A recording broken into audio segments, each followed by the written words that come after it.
इस समय की बड़ी खबर एक बार फिर आपको बता दें, सदानंद गौड़ा केंद्रीय मंत्री हैं। देश में लॉकडाउन है, एक राज्य से दूसरे राज्य जाने के सरकारी कायदे कानून हैं, लेकिन इससे गौड़ा साहब को कोई मतलब नहीं है।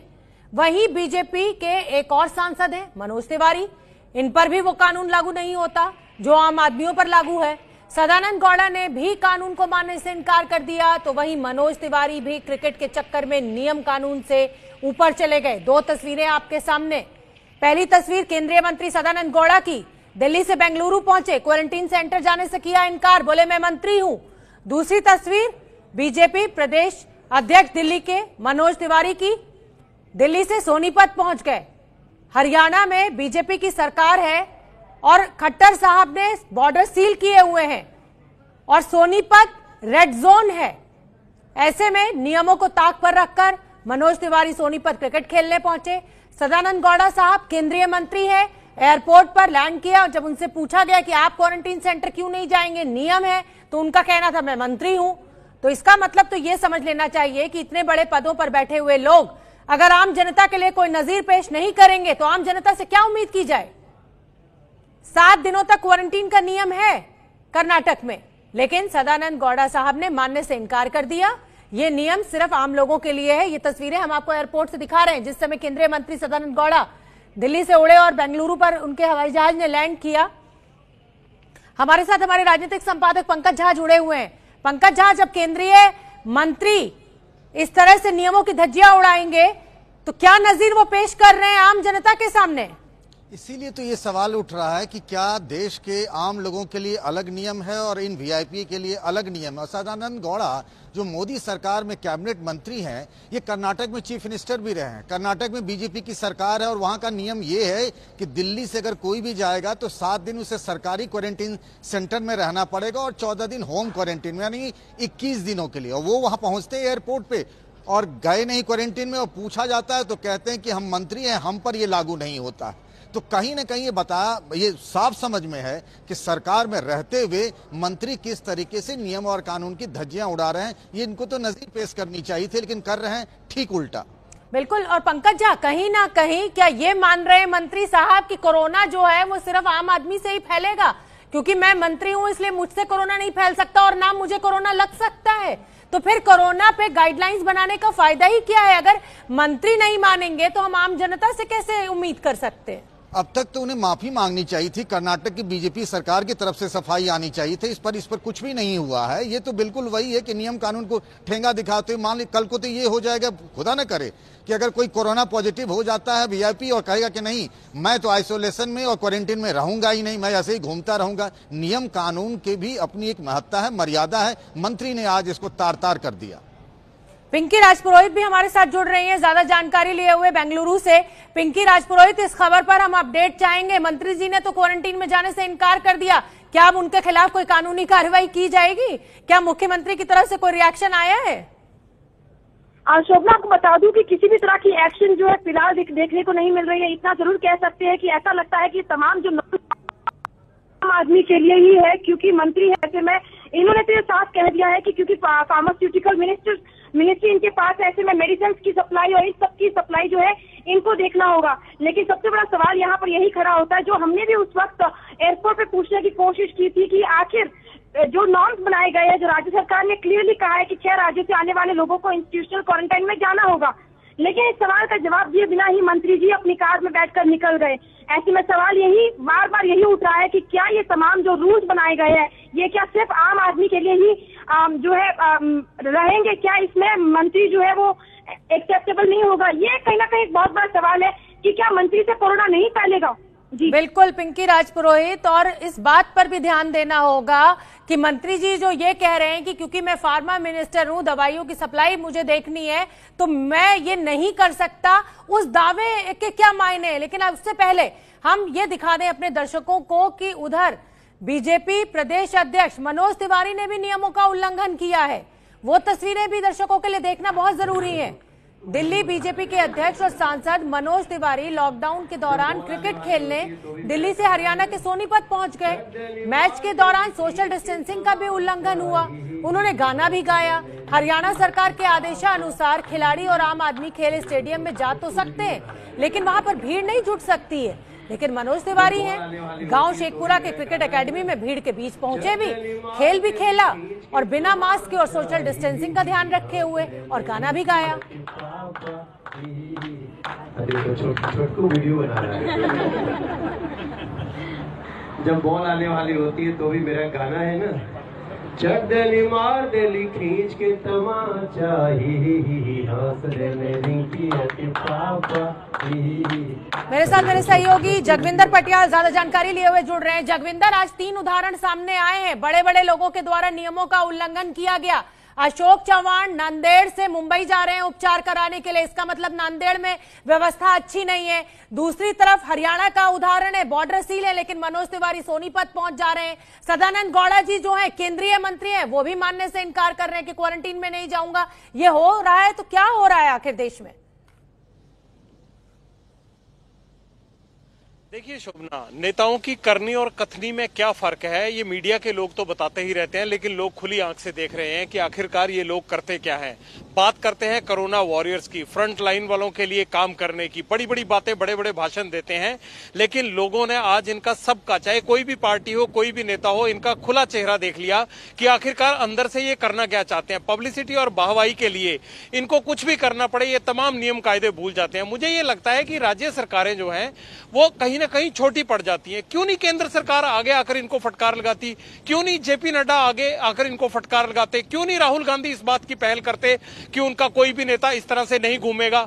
क्योंकि लोगों को यह एहसास होता है कि ये खास लोग हैं और हम आम लोग हैं, ये कायदा कानून हमारे लिए बन रहा है और ये खास लोग हैं, ये जैसे मर्जी घूमे। मुझे लगता है कि एक देश में एक तरह का कानून, एक भारत में इस तरह का दोहरा मापदंड नहीं हो सकता। इन तमाम नेताओं के खिलाफ कार्रवाई होनी चाहिए। कम से कम इन्होंने नजीर पेश नहीं की, लेकिन इनकी हाईकमांड नजीर पेश करे ताकि इन चीजों पर लगाम लगे। अब हाईकमांड के जागने की बारी है, क्योंकि ये नेता ये समझ बैठे हैं कि शायद सब चीजें, चाहे वो कायदा कानून हो, चाहे वो कोर्ट कचहरी हो, चाहे वो आम आदमी हो, चाहे वो गाइडलाइंस हो, वो सब इनसे नीचे है। इनको सबक और कानून सिखाने का वक्त आ गया है। बिल्कुल जगविंदर पटियाल, मैं अब अपने दर्शकों को गाना भी सुनवा देती हूँ। जो मनोज तिवारी वहां पर गाना गा रहे थे वो भी सुनिए आप। मार देली खींच के तमाचा ही हंस देने रिंकी पापा।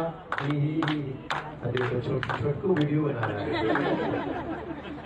बरसाए हाँ हाँ अमृत बरसाए,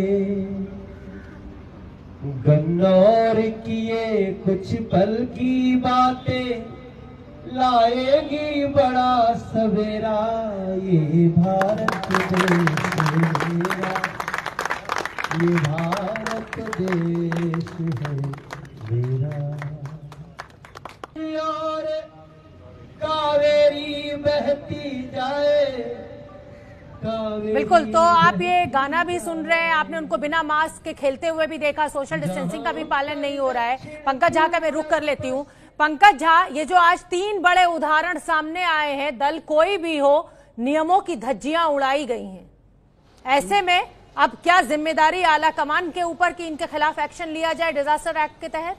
बिल्कुल, और जगविंदर जैसा कह रहे थे, मैं उनकी राय से पूरी तरह सहमत हूं कि बीजेपी के अध्यक्ष जेपी नड्डा को पूछना चाहिए मनोज तिवारी से, हरियाणा के मुख्यमंत्री खट्टर को भी पूछना चाहिए कि ऐसा आपने क्यों किया। देखिए ना, कहा जाता है, प्रधानमंत्री कई बार बोल चुके हैं कि मास्क पहनना इतना जरूरी है। बिना मास्क के रिंकिया के पापा गाना गा रहे हैं और दूसरी तरफ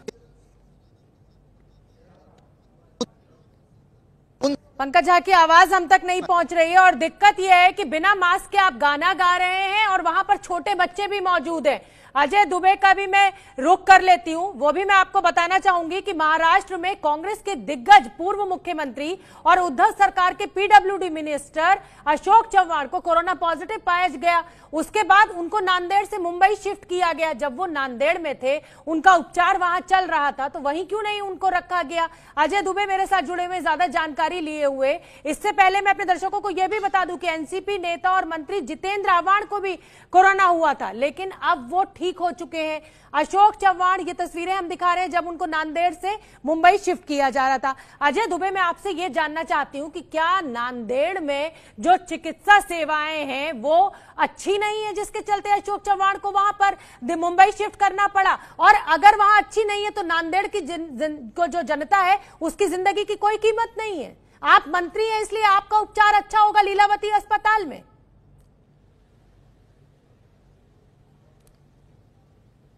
बिल्कुल, ये सवाल तो बनता ही है ना। और जिस तरीके से बीमारी अब ये सामने आई है तो वापस मुंबई की तरफ आ रहे हैं, तो ये जो वीआईपी कल्चर है ये सामने निकल के आ रहा है। जैसे कि ऐसा दिख रहा है ना कि देश की राजनीति में राजनेताओं ने अपने लिए एक अलग वैक्सीन डेवलप कर लिया है कि कोरोना जब उनके सामने आएगी तो वैक्सीन जो राजनेता हैं उसकी मोहर दिखा देंगे, वही उनकी वैक्सीन है और वो तो इम्यून हो गए, ऐसा कुछ करके वो वहां से निकल जाएंगे। अच्छा, महाराष्ट्र में इतनी सख्ती बना रखी है कि पूरे जिस तरीके से फ्लाइट चलाने की बात हुई तो गृह मंत्री से लेकर तमाम जो नेता है वो ये कहते फिरे कि रेड जोन में यात्रा शुरू कराएंगे तो चुनौती आएगी, मुश्किलें आएंगी, दिक्कतें बढ़ेंगी। महाराष्ट्र के अंदर ही मुंबई से तमाम लोग जो महाराष्ट्र के अलग अलग जिलों में जब गए हैं तो उनको इंस्टीट्यूशनल क्वारंटीन किया गया। सोलापुर गए, मुंबई से सतारा गए तो उनको स्कूलों में अलग अलग जगहों पर रहना पड़ा पहले अपने घर जाने से। अब इस तरीके से जो मंत्री हैं अपने जब मन होता है तो अपने गांव चले जाते हैं, गृह जिले चले जाते हैं, और जब बीमार पड़े हैं तो वापस मुंबई की तरफ आ रहे हैं। अब जब गांव गए, मुंबई से ही गए, अब वहां पे बीमार पड़े हैं तो कितनी बड़ी चुनौतीपूर्ण परिस्थिति वहां पे बनी होगी, ये भी सोचने वाली बात है।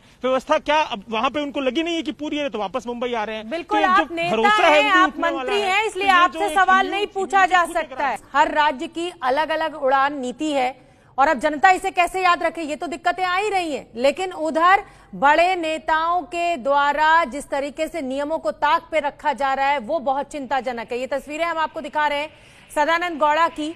दिल्ली से बेंगलुरु पहुंचे, केंद्रीय मंत्री हैं, लेकिन उसके बावजूद जो क्वारंटीन में जाने का नियम है 1 हफ्ते का जो कर्नाटक सरकार ने बनाया है उसको मानने से इनकार कर दिया मंत्री जी ने। ये तस्वीरें उस समय की हैं जब वो एयरपोर्ट पहुंचे बेंगलुरु में।